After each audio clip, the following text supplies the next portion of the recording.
Hello guys, for today's video is magluluto ako ng chicken macaroni soup. So ayan, maglagay tayo ng mantika. So ilagay natin yung onion at saka garlic, then bay leaf.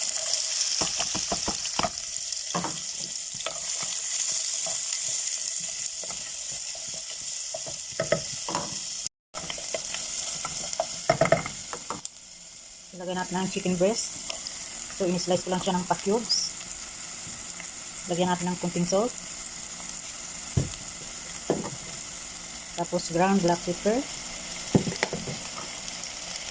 Lagyan natin itong chicken cubes.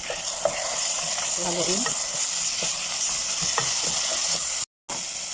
Sabay na natin itong 1 cup ng macaroni, bilbo macaroni. Para sabay na siyang maluto.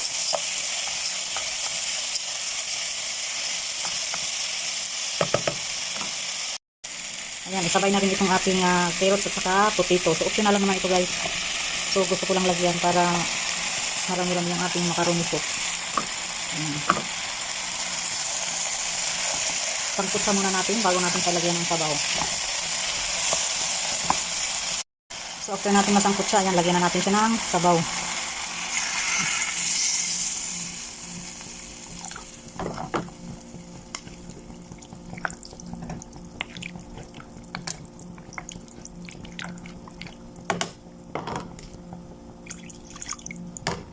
So, ayan. Takpan lang natin. Hintayin natin siya na maluto. Ayan. Check natin. Kumulo na siya. So, ayan. Hintayin lang natin na maluto yung vegetable at saka yung macaroni natin. Ayan.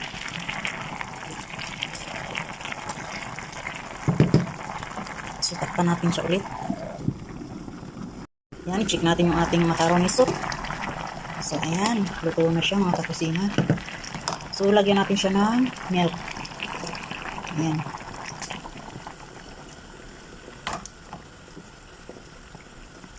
So, hintayin lang natin na siya kumulo siya ulit din bago natin siya timplahan.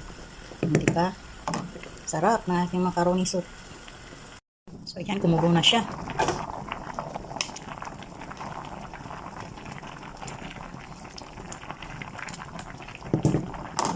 So, timplahan natin siya mga kakusina.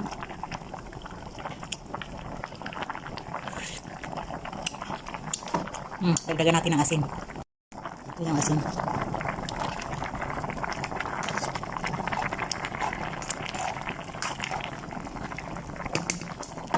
So, at ayan, okay na yan mga kakusina. So, at ayan na yung ating chicken macaroni soup. O, diba? Tara, breakfast tayo mga kakusina. So, at ayan lang for today's video. Thank you so much for watching.